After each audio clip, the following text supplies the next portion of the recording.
So there's one thing to understand when you play Evil Dead.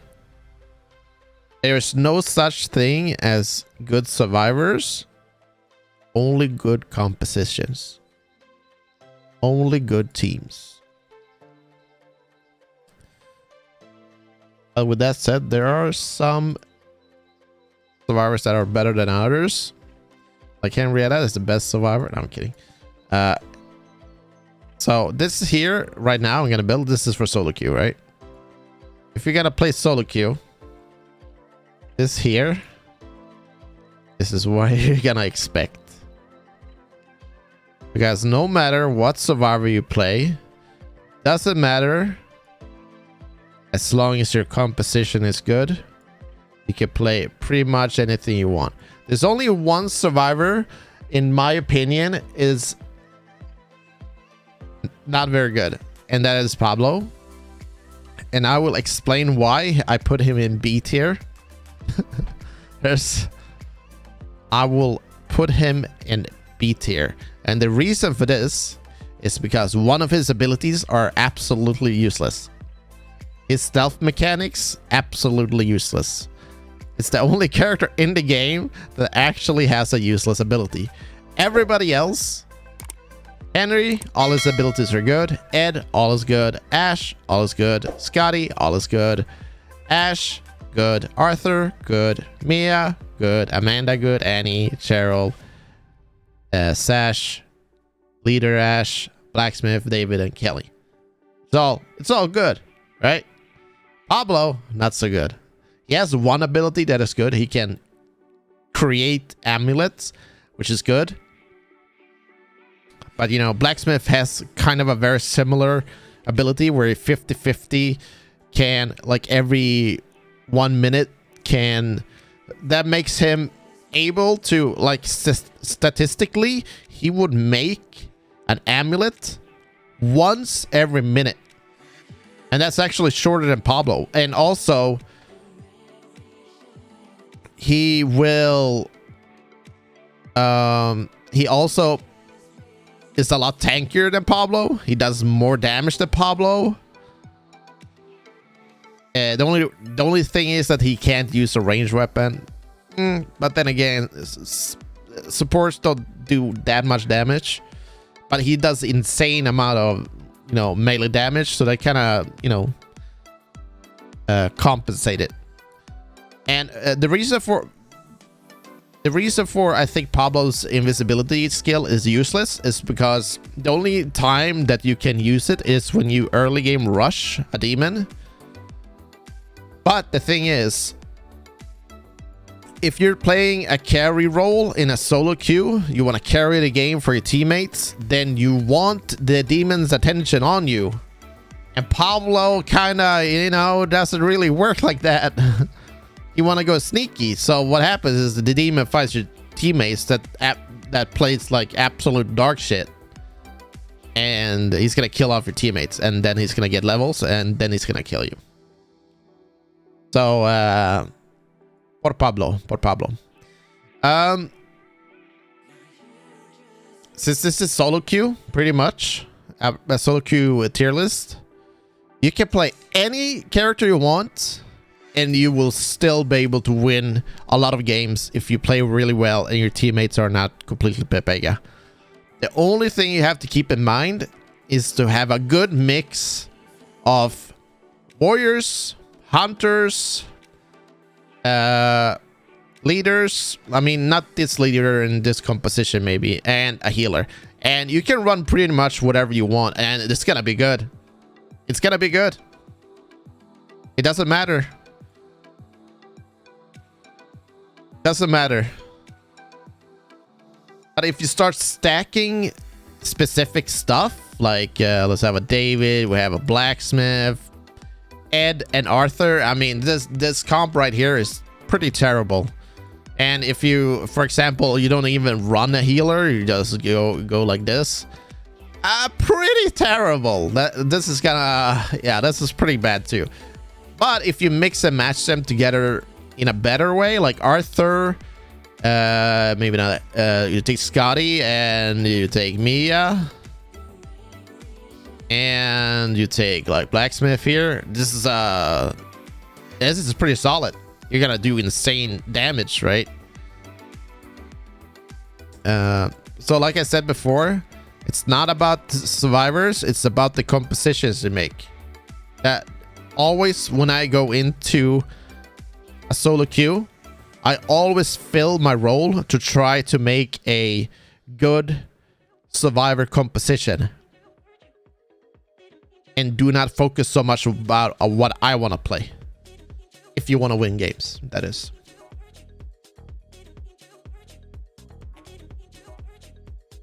So that's what I have to say about solo queue. And then we have something else. We have a more competitive aspect of the game. Yeah. All right. So in a more competitive aspect of the game, then you want to max out your compositions, right? Like I said, there's no strong survivors, it's just strong compositions. And we're gonna put it like this. So if you're gonna create compositions, this here is your meta picks. These two together in a team with, don't forget, you need a healer and a warrior with these two. Always. Because if you end up like this and you have a, let's say you have a Cheryl, right? The problem here is you have two hunters and you're gonna struggle a lot against Puppeteer. You're gonna be struggling a lot. This is but if you're going against like a Plague Bringer, this is gonna be pretty good. But you're missing out a warrior, and warrior is important to have. But you're gonna be blasting heads against the Plague Bringer. But you can't expect, you don't know what demon you're up against unless you're stream sniping somebody and you're like stream ghosting him and see what he picks. You can always build stuff against it, right? And the same thing goes for like if you pick a Cheryl, Scotty, Mia, Henry. Like, okay, this is a warrior comp. This team here is gonna get absolutely blasted by a Plaguebringer. You're gonna play really good against a Puppeteer. I mean, his balance bar is gonna be, it's not gonna exist on any units. But you're gonna be struggling against Plague. So with that said, Annie and Hash is S tier because they work in every composition. Then I would probably pick Cheryl, Sash. Don't forget, I'm talking about like more competitive. I mean, if you put these two together here and Scotty, this is the best comp you can make. But I'm not gonna put them as S tier because they don't match other compositions that well as Annie and Hash, because they just work with everything. They work with everything, but they are very ammo dependent and doesn't work very well in solo queue. So that's why I pulled them down a tier, and they're not S tier in solo queue because you are dependent on your team, and your team, you cannot trust your team to provide for you because, you know, lack of communication and stuff. But Annie and Hash is absolute S tier. His exorcism is invaluable. His dismemberment balance bar and extra HP damage on his shotgun is, it's absolute crazy. Annie, he has an aura for hunters and has an aura for melee for balance bar. And she does like hunter damage, which is absolutely crazy. So that's why they're both of them up here. If you pick Arthur, for example, Arthur is only good if you have like a melee composition, but then again, if you run a melee composition, you're gonna struggle against Plague. So very depends on the composition. So I would probably put him in A tier or yeah, it's very situational.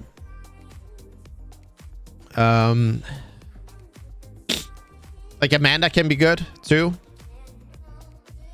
There's nothing wrong with Amanda. She just absolutely blasts stuff. But she doesn't have what Hash has, and that's Exorcism. She does have damage, but Exorcism is like one-shot enemies, and it is too valuable on the book phase. It's way too valuable. Henry, good. It's not S tier, but it's good. And can work. You can, like I said before, you can pick any survivor here. As long as you have a good composition, a mixed composition, you can do very well. Mia, good. Warrior Ash, good. David, I don't know David that much, but there's a lot of people hating on David. And I can't really make a judgment of how good he is. So it's either A or B tier. I don't know. But like his abilities seems good. Like in theory. It's not as bad as Pablo, which is obvious B tier here as well. Ed, good. Solid pick. Very good. But doesn't have exorcism like Hash and extra damage. He doesn't have the crossbow extra damage, but the crossbow is hard to aim. Yeah, and if you miss your shots, then you know, miss your shots equals 0 damage. It's very hard to aim with, but the crossbow do a lot of damage. David's haircut movement C tier. Blacksmith, A tier, solid A tier. Pair him up with a warrior composition. You're gonna struggle against Plague, of course, but against Pop is very good, as you saw me play last game. Very good. Kelly, solid damage, very good defensive ability. Does not have exorcism like Hash is, which is invaluable on book phase where it actually comes down and matters. Does an insane amount of damage. If you're good at aiming, get a blunderbuss or something, just super good. Leader Ash, also good, mix and match, but the thing is, he does provide. I would put him. I can't put him in S tier because Annie just provides so much better buffs. Balance bar breaking and range damage is insane. It is unbeatable. And Henrietta, D tier. No, I'm kidding. So this is probably what I would say is my tier list. From whatever any other content creator says, all survivors are good. They're all good. And you can, if you just get the composition straight, you can play them very efficiently and very well, and you will be very successful. And yeah, pretty much. And if you want to see my demon tier list, it's gonna look like this. Is there an easier way to just reset this?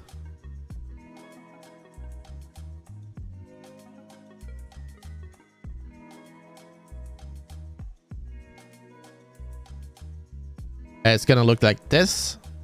A, there's no S tier. Demon, by the way. There's no S tier. A, B, C, D. Which is, you're not gonna win every game, but you're gonna be very close to winning. The best demon out of all. Very strong. We're strong at book. We're strong at hunting down survivors. Strong against warrior comps. Very solid demon. But you're gonna struggle against elite teams. You're gonna struggle. Elegos gets destroyed by balance bar damage. Squishy units. Squishy boss. It's still a good boss, but it's squishy. Evil Ash is just super squishy. Dismemberment just absolutely destroy Evil Ash. Pre-made teams are they're gonna predict your flute positions, and there's nowhere you're gonna be able to put your flute without it getting destroyed within 5 seconds. Good teams are just gonna predict everything you do. He goes to C tier, and D tier. We have our poor Henrietta, Henrietta used to be S tier, but now D tier. It's not my fault, okay? I didn't do the nerf on Henrietta. It's not my fault, okay? Just keep that in mind. It wasn't my fault. She went down to D tier after the heavy nerf on book damage. And she can't stand balance bar breaking. And the thing about Henrietta is that she's so immobile. So when she actually does attack the book, she just gets blasted by Annie and Sash and a Hunter Ash. You're gonna melt in less than 5 seconds. You're gonna die so fast. And every other unit's same thing. You're just gonna get headshotted and die. And you're gonna have zero pressure the entire game because all her abilities are so predictable to hit. And there's absolutely nothing you can do. You can fair loop if you're lucky, if you're running against a warrior comp. But it's not gonna give you a win in the end in any way. The survivors are just gonna build caravans and drive cars against a Henrietta, and there's nothing you can do. Sad, but true. All right, that's it for me for the tier list. Though Cheryl would be A tier, but solid tier list. Cheryl was A tier. What do you mean? She was A tier. S tier? No, she's not S tier because she doesn't offer the offense that Sash offers. Ellie was better than play. Get the hell out of my stream.